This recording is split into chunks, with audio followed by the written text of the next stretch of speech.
Meus irmãos, vamos abrir nossas Bíblias no Salmo de número 87.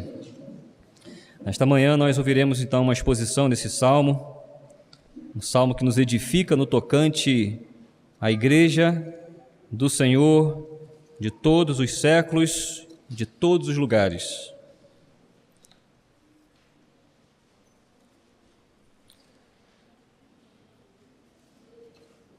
Salmo 87.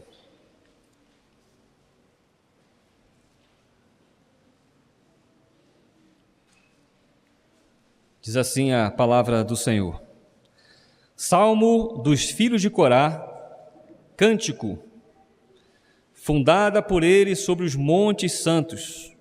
O Senhor ama as portas de Sião, mais do que as habitações todas de Jacó. Gloriosas coisas se tem dito de ti, ó cidade de Deus. Dentre os que me conhecem, farei menção de Raabe e da Babilônia. Eis aí Filístia e Tiro com Etiópia, lá nasceram. E com respeito a Sião se dirá, este e aquele nasceram nela, e o próprio Altíssimo a estabelecerá. O Senhor, ao registrar os povos, dirá, este nasceu lá. Todos os cantores, saltando de júbilo, entoarão, todas as minhas fontes são em ti. Vamos fazer mais uma oração e rogar, nesse momento, a bênção do Senhor sobre a sua palavra. Oremos. Pai querido, nós nos sujeitamos novamente ao Senhor, reconhecendo a nossa limitação, no que diz respeito à nossa capacidade de podermos entender a Tua palavra. Tua palavra se discerne espiritualmente, precisamos da intervenção do Teu Espírito. Dá, ó Pai, que tenhamos a devida atenção, foco, nossos corações estejam receptivos à Tua palavra, que assim a recebendo possamos frutificar, glorificando assim o Teu santíssimo nome. Dá também clareza na exposição, dá que as limitações pessoais ou nos instrumentos não sejam empecilhos para a recepção da Tua palavra, Senhor. Aqui te peço e te agradeço, em nome de Cristo. Amém. Amém. Amados irmãos e irmãs em Cristo Jesus, nós vivemos numa época um pouco curiosa, onde há muitas igrejas, muitas denominações, nomenclaturas diferentes e até algumas bem engraçadas. Há igrejas evangélicas, meus irmãos, em cada parte desse país. Nessa cidade existem várias igrejas evangélicas, assembleias, batistas, igrejas de parede preta. Essa é a variedade que nós encontramos nesse tempo e muitas outras nomenclaturas. Algumas vezes essas igrejas estão na mesma rua, às vezes lado a lado, e às vezes uma de frente da outra, uma coisa bem curiosa. Mas simplesmente é algo que acontece e algo do qual nós nos acostumamos. Há quem diga que tudo isso seja uma bênção. Muitas igrejas, proclamação da palavra, cristãos, nome de Cristo, que bênção, que coisa boa, que nós temos essa grande divulgação do Evangelho. Mas na verdade, meus irmãos, o que nós temos acontecendo é uma verdadeira competição de igrejas. E essa variedade que nós testemunhamos, na verdade, não é um testemunho da unidade, pelo contrário, é da completa fragmentação da Igreja de Cristo. Pensar em igreja hoje não é tão diferente assim do que pensar em restaurante.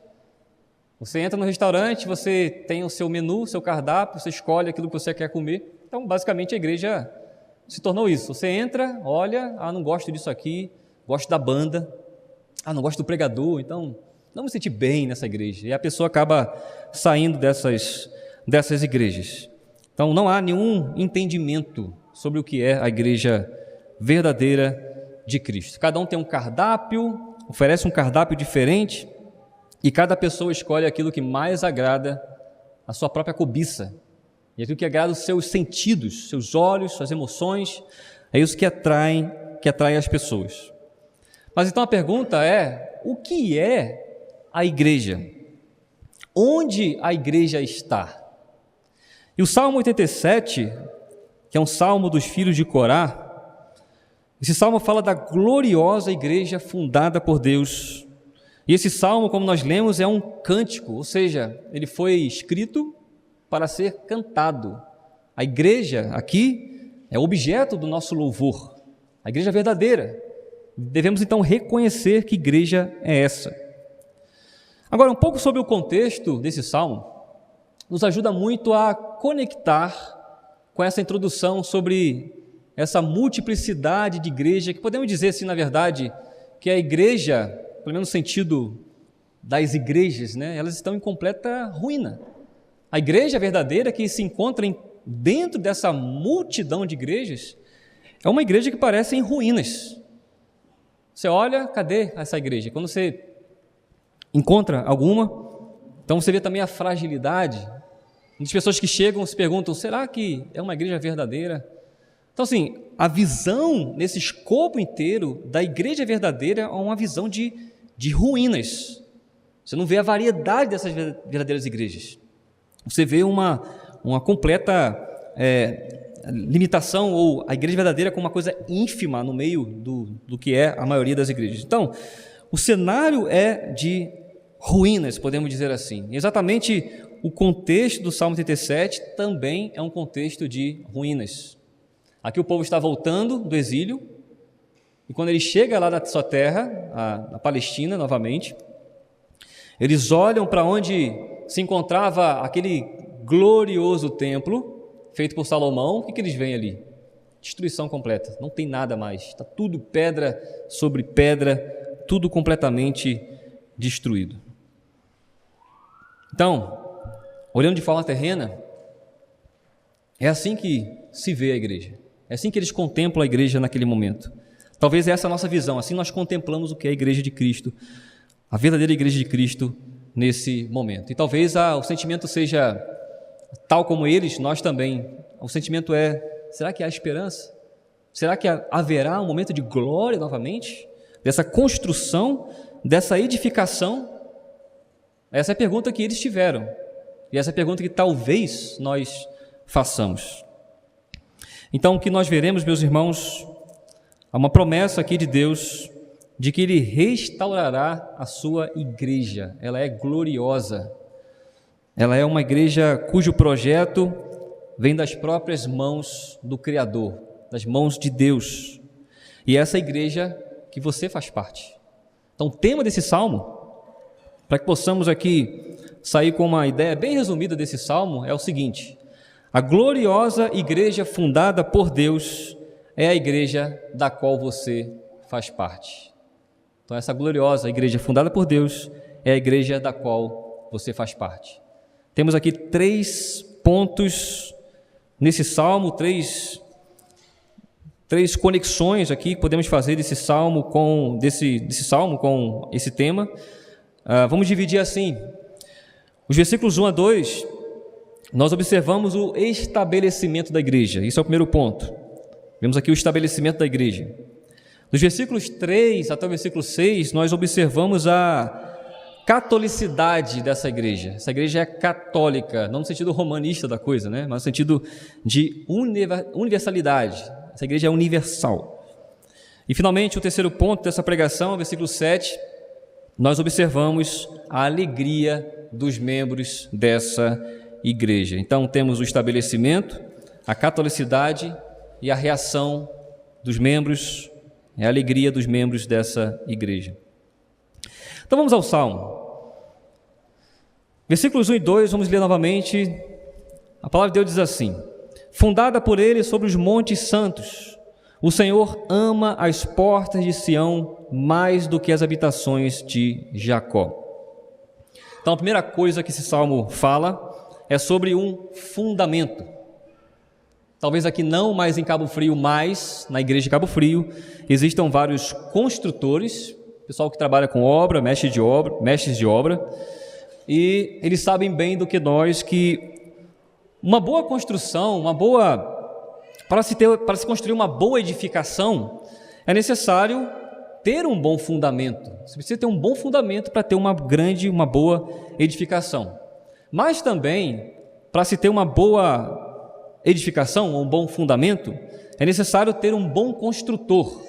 Senão, nós não podemos garantir que aquela edificação será realmente forte, que vai aguentar o peso das coisas e as intempéries da vida. O Salmo 87 diz, fundada por ele. Ele, quem? Quem é ele que o Salmo 87 está falando? E a resposta vem, o Senhor.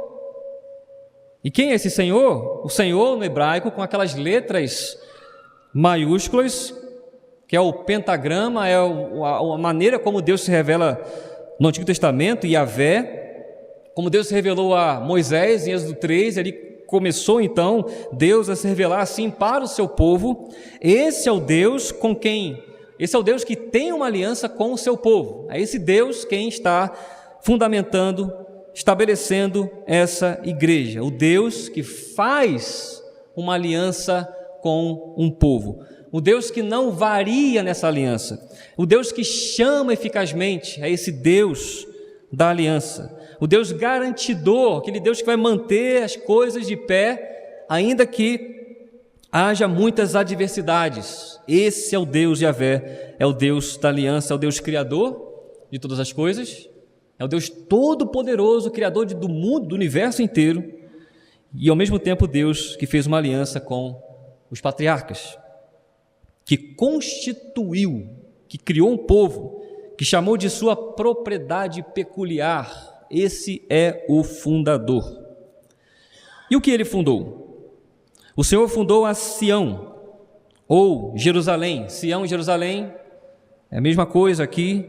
Está aqui o Salmo falando sobre a cidade de Jerusalém.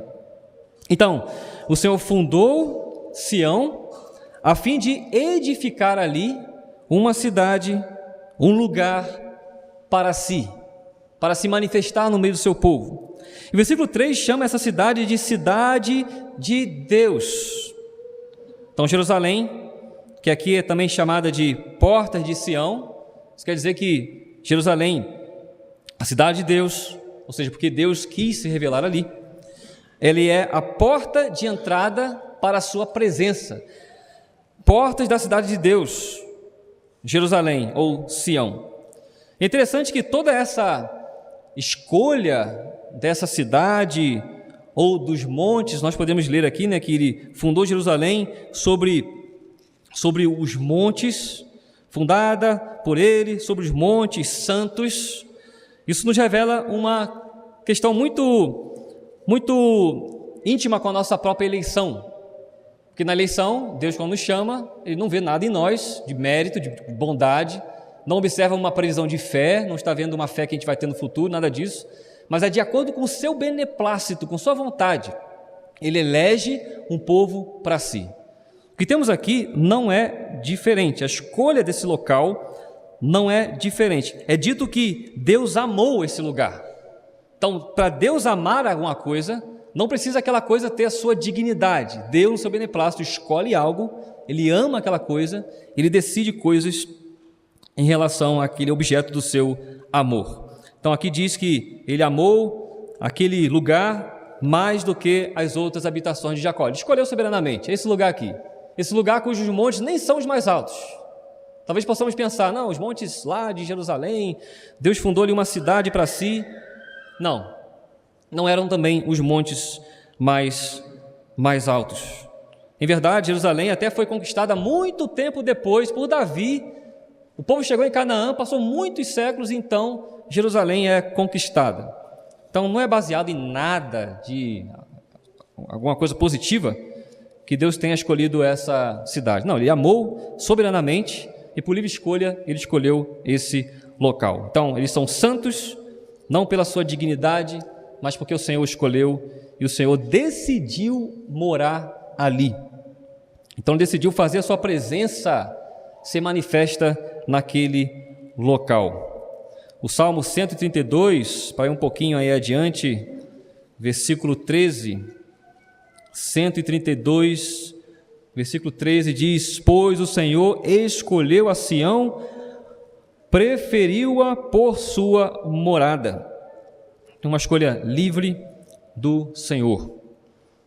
Então ele tem naquele local as próprias portas para o céu. Jerusalém é uma imagem daquilo que é a igreja do Senhor e a própria habitação do Senhor na glória dos céus. Então, essa porta de entrada para o povo de Deus, para a presença de Deus. Ali, então, ele quis reunir um povo para si. E como, então, Deus se faz presente naquele lugar? A resposta é o templo que agora está em ruínas. Lembra o contexto? Não existe templo mais aqui.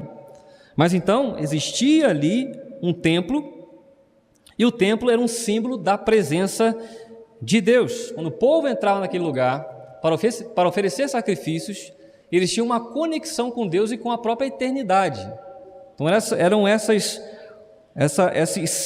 sentimento, a ideia do povo participando do culto naquele lugar.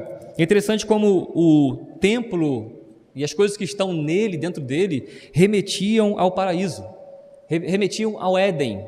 Antes da queda, o Éden, lá tinha...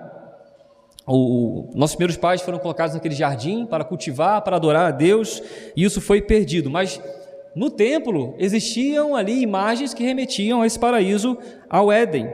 Por exemplo, em 1 Reis, capítulo 6, versículo 18, ali tem uma descrição do interior desse templo, né? Palmeiras, imagens de palmeiras nas laterais do templo, flores abertas, anjos, figuras de anjos voando naquele local, tudo coberto de ouro, então nobreza, algo que remete à glória que Deus tem.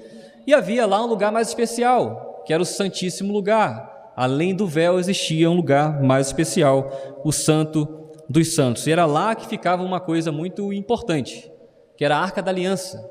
Essa Arca da Aliança era a própria imagem da presença de Deus com o seu povo. Ela tinha lá dentro 2 anjos dobrados, tocando um ao outro as suas asas. O véu que separava esses 2 lugares, ele era feito de estofo azul, uma cor que remetia também à nobreza, púrpura, carmesim. Interessante isso, porque isso remete ao fato de que você precisa, para passar daquele ambiente santo lugar para o Santíssimo Lugar, tinha esse carmesim, essa coloração que remete ao próprio sangue do Senhor Jesus Cristo. Então, a comunicação daquele local é que para entrar na presença de Deus, você precisava passar através do sangue. O véu era aberto através de sangue, então a presença toda gloriosa de Deus naquele santíssimo lugar. Então, um lugar de promessas, um lugar de perdão. Mas voltando ao nosso contexto, tudo está em completa ruína.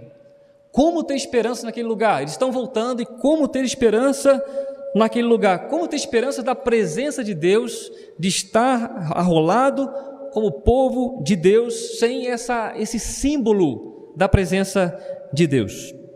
Então o salmista, ele alimenta os ouvintes com essa viva esperança no versículo 3. Ele diz assim: gloriosas coisas se tem dito de ti, ó cidade de Deus.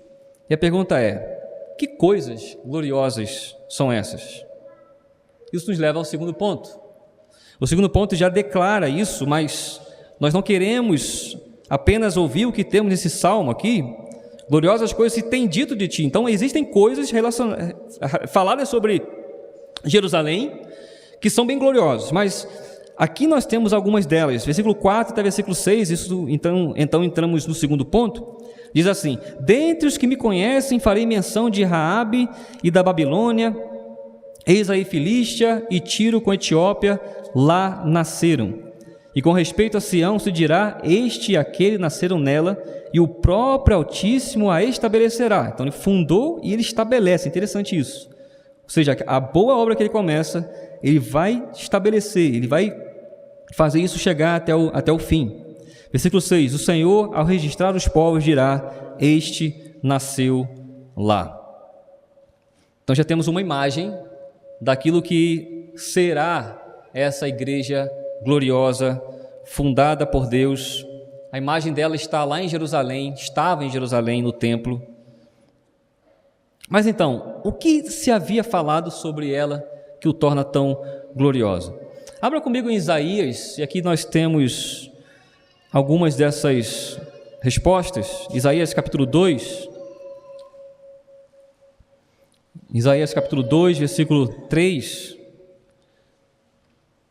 Então, Isaías está antes da destruição do templo, né? Então, antes que o templo fosse destruído, antes que os babilônios tivessem acabado com a nação de Israel, ali Judá, né? Algumas coisas já haviam sido ditas para a consolação do seu povo. Então, capítulo 2, versículo 3, nós lemos assim: irão muitas nações e dirão: vinde e subamos ao monte do Senhor e à casa do Deus de Jacó, para que nos ensine os seus caminhos e andemos pelas suas veredas, porque de Sião sairá a lei e a palavra do Senhor de Jerusalém. Então veja, essa profecia de Isaías mostra as nações desejando subir o monte Sião, a entrada, as portas, né, de Jacó, para conhecer a Deus, para andar nos caminhos do Senhor. Quando nós lemos aqui Raabe, né, é importante dizer isso, não é Raabe que escondeu os espias no livro de Josué, capítulo 2, não é ela, tá? A Bíblia se refere em outro lugar a Raabe como o Egito. Por exemplo, Isaías capítulo 30, apenas uma referência, Isaías 30, versículo 2 e também versículo 7, nós temos ali a mesma palavra hebraica e a tradução é Egito. Então, e no contexto aqui em que há muitas nações, não faria sentido ter o nome de uma pessoa. Então, Raabe aqui é o Egito. Então, quer dizer que pessoas do Egito e pessoas dessas nações conhecidas na época, as principais nacionalidades, elas estão subindo ao monte Sião, estão indo para Jerusalém, a lei vai sair de lá, e essas nações serão alcançadas por essa lei. Agora, interessante, outra coisa aqui, essas nações arroladas no versículo 4, elas são todas hostis a Israel, nesse tempo, todas elas são nações inimigas de Israel, e elas fizeram muitas guerras contra Israel. Leia o livro dos reis, primeiro, segundo reis, e você vai observar isso. Os profetas também, você vai observar essa hostilidade dessas nações. Mas então, por que é uma gloriosa promessa? Por que coisas gloriosas são faladas dela? Que coisas gloriosas são faladas sobre ela? Isso, não são mais os judeus apenas, mas são as outras nações também, e não nações amigáveis, mas nações hostis. No contexto aqui, Israel está voltando do seu cativeiro babilônico, e temos aqui Babilônia também entrando nessa gloriosa igreja fundada por Deus. Que coisa maravilhosa nós temos aqui. Veja, o versículo ainda diz, nosso salmo ainda diz que eles nasceram em Sião. Como assim? Como assim esses outros povos pagãos podem ter nascido lá em Sião? Como é possível? Como é possível que eles tenham a sua identidade em Sião? Como se fosse um registro de nascimento, né? Nós temos o nosso registro de nascimento, uns no Rio de Janeiro, outros em São Paulo, enfim, né? Outros estados, cidades do Brasil. Como podem eles ter o seu registro de nascimento num lugar do qual eles não nasceram fisicamente? Isso é bastante interessante aqui em nosso texto. Então precisamos voltar a Isaías. No capítulo 28 de Isaías, no versículo 16, o profeta continua a falar sobre as coisas gloriosas a respeito de Sião, né? A Jerusalém, a igreja do Senhor. Então, capítulo 28 de Isaías, versículo 16, diz assim: portanto, assim diz o Senhor Deus: eis que eu assentei em Sião uma pedra, pedra já provada, pedra preciosa, angular, solidamente assentada. Aquele que crer não foge. Então foi dada essa promessa sobre uma pedra assentada em Sião, capítulo 28 novamente, versículo 16, e Paulo usa essa promessa, esse texto aqui, esse profeta aqui, em Romanos capítulo 10, que também é muito importante nós lermos nessa manhã. Romanos 10, versículo 9 até 11. Romanos 10, versículos 9 até 11.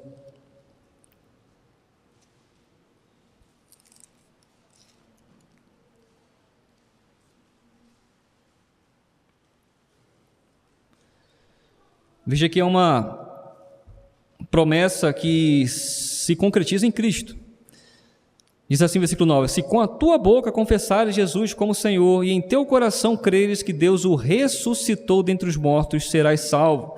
Porque com o coração se crê para a justiça, e com a boca se confessa a respeito da salvação, porquanto a Escritura diz, que é Isaías 28, versículo 16, todo aquele que nele crê não será confundido. Então, como que a lei sai de Sião?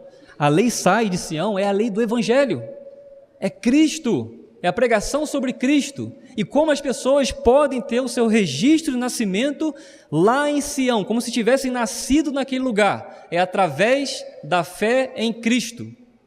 Então, através da fé em Cristo, a pregação do Evangelho, a lei da graça, a lei do Evangelho, faz com que pessoas de diferentes nacionalidades tenham um novo registro, e esse registro é na igreja de Deus.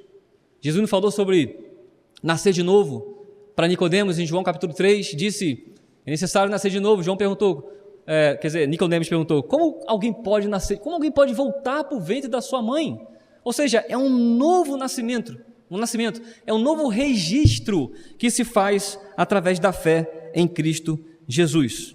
Então a pergunta que nós voltamos e respondemos é: como alguém pode ter o seu registro de nascimento lá? Como Raabe, que é Egito, Babilônia, Filístia, pode ter o seu nascimento lá? É através da fé em Cristo.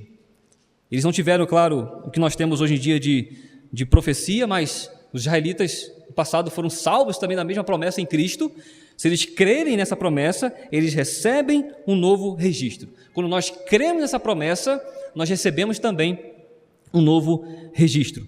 Veja como o Salmo está sempre declarando isso, essa nova identidade, porque isso é maravilhoso nesse Salmo. Voltando aqui, que eu acabei saindo, mas versículo 5 diz novamente, no final, quer dizer, no meio, né? Este aquele nasceram nela.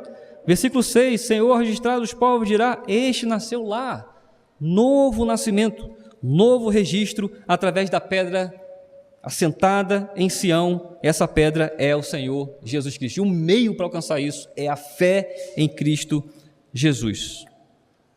Então isso é algo maravilhoso, meus irmãos. A igreja do Senhor Jesus Cristo é uma igreja que abrange os judeus e é uma igreja que abrange também os gentios. Nós somos aqui brasileiros. Não sei se alguém nasceu em outro lugar, mas o fato é, nós também temos o nosso registro de nascimento lá. Essa promessa, ela é verdadeira para nós. Nós entramos em Sião, que não é mais um lugar geográfico, a igreja, mas é um lugar espiritual. Nós estamos com o povo de Deus do passado, agora do presente e do futuro. Todos que creem em Cristo fazem parte do mesmo povo. Veja o que Moisés falou para Israel no capítulo 19, capítulo antes da lei. Então, Êxodo 19, versículo 6. Essa promessa foi dada aos judeus. Êxodo 19, 6 diz assim: vós me sereis reino de sacerdotes e nação santa. São estas as palavras que falarás aos filhos de Israel. Essa mesma promessa é citada por Pedro aos gentios. 1 Pedro, capítulo 2, versículo 9, onde o profeta diz assim, 1 Pedro 2, versículo 9: vós, porém, sois raça eleita, ele está falando aos gentios isso, sacerdócio real, nação santa, povo de propriedade exclusiva de Deus, a fim de proclamardes as virtudes daquele que vos chamou das trevas para a sua maravilhosa luz. Vós sim que antes não erais povo, mas agora sois povo de Deus, que não tinhas alcançado misericórdia, mas agora alcançaste misericórdia. Meus irmãos, veja que coisa maravilhosa, a promessa do Senhor, Yahvé, o Deus da aliança, que fez também uma aliança comigo e com você. Esse Deus nos ama como ama o seu povo de Israel. Esse Deus, Ele fundou essa igreja, esse Deus estabelece essa igreja, e esse Deus vai continuar mantendo essa igreja dele. Ela é espalhada, sim, ela se encontra localmente, essa é a mesma promessa para a igreja espalhada e a igreja local. Temos essa mesma promessa acontecendo aqui. Não precisamos mais ir a Jerusalém. Cristo, melhor dizendo, quando se encontrou com a mulher samaritana, em João 4, ela disse: bem sei que o culto verdadeiro é lá em Jerusalém. Jesus falou para ela: bom, vai chegar um tempo em que não mais nesse lugar ou em outro, mas os meus verdadeiros adoradores me adorarão em espírito e em verdade. Então nós estamos na Jerusalém celestial, na Sião celestial, quando nós estamos fundamentados na pedra que é Cristo, quando a lei do Evangelho está nos guiando até aquela grande igreja triunfante, com os santos arrolados nos céus, quando nós estaremos definitivamente, todos os povos, com o Senhor Jesus Cristo. Veja que nós também éramos hostis ao Senhor. Cristo tratou conosco quando nós vivíamos em hostilidade com Ele, e a graça dEle veio sobre nós para nos fazer povo dEle, para nos dar esse registro maravilhoso de nascimento. Então, os gentios que creem em Cristo, eles têm essa bênção de fazer parte do povo de Deus. Hebreus capítulo 12, apenas ouça esse texto, um texto muito importante também, que declara tudo isso aquilo que nós estamos ouvindo aqui, Hebreus 12, 22 até 24.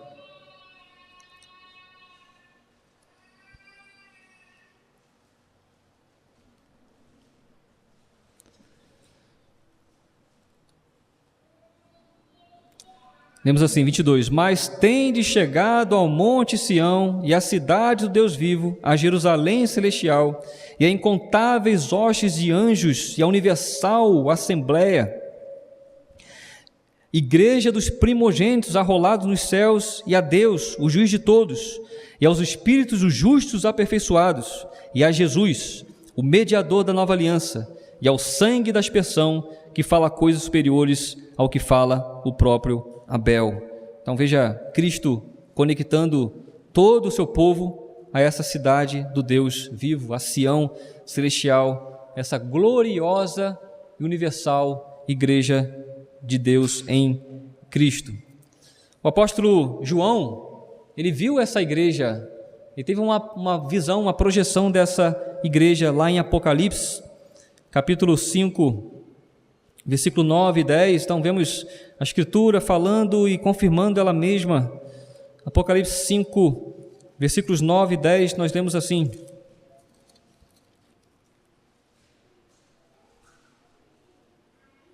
e entoavam um novo cântico, dizendo: digno és de tomar o livro, e de abrir-lhe os selos, porque foste morto, e com teu sangue compraste para Deus os que procedem de toda tribo, língua, povo e nação, e para o nosso Deus os constituíste reino e sacerdotes, e reinarão sobre a terra.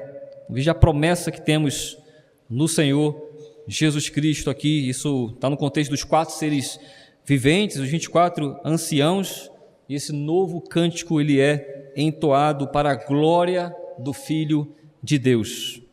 Então veja, irmãos, será que precisamos ficar tristes quando nós olhamos ao nosso redor e vemos a situação da igreja, as ruínas da igreja, podemos dizer assim,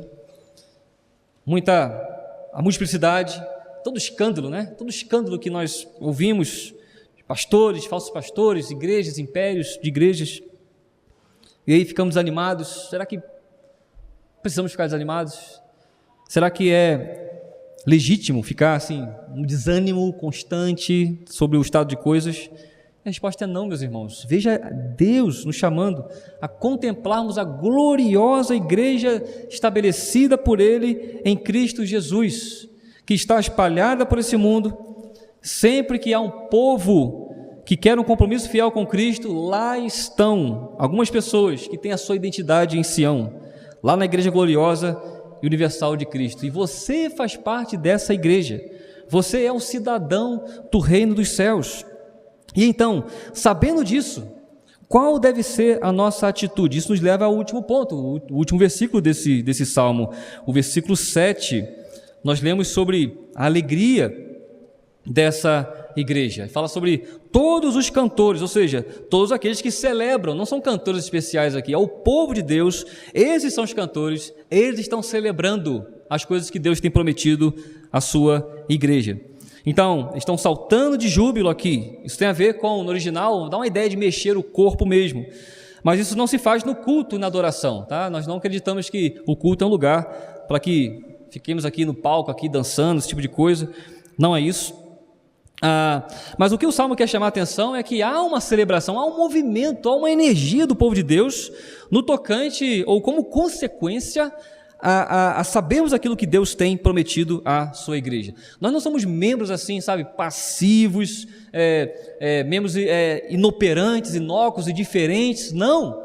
A expressão do nosso louvor deve ser manifesta. Aqui se fala sobre saltar de júbilo, então uma manifestação de alegria, e alegria plena, e muita alegria mesmo, saltando de júbilo. Agora eu queria que você percebesse isso na própria Escritura, como eu falei. A Bíblia explica, revela a própria Bíblia. Veja comigo Atos capítulo 8, que é a passagem daquele etíope, interessante, né? O etíope entrou nessa igreja. Atos 8.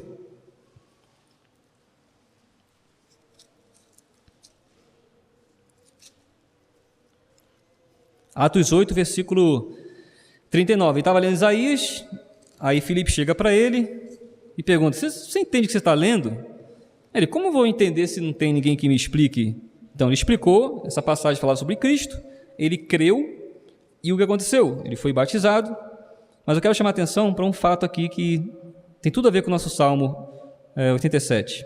Versículo 39 de Atos 8 diz assim: quando saíram da água, o Espírito do Senhor arrebatou a Filipe, não vendo mais o eunuco. E este foi seguindo o seu caminho. Veja, como? Qual foi a reação dele por conhecer essa maravilhosa igreja fundada por Deus em Cristo? Ele conheceu a Cristo, ele entrou nessa igreja. Qual foi a consequência? Ele seguiu o seu caminho cheio de júbilo, cheio de alegria, não com indiferença, mas com verdadeira manifestação de gratidão a Deus por tamanha salvação que Cristo nos concedeu através do seu sangue. Mas tem mais, Atos, versículo 16, capítulo 16, melhor dizendo, versículo 34. Atos 16, 34.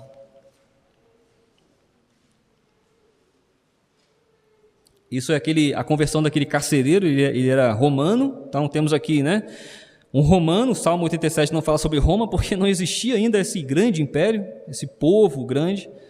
Mas então vemos a abrangência dessa promessa aos romanos.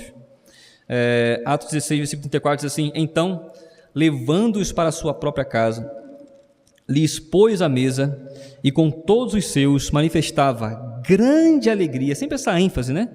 Saltando de júbilo, grande alegria. Então, grande alegria por terem crido em Deus.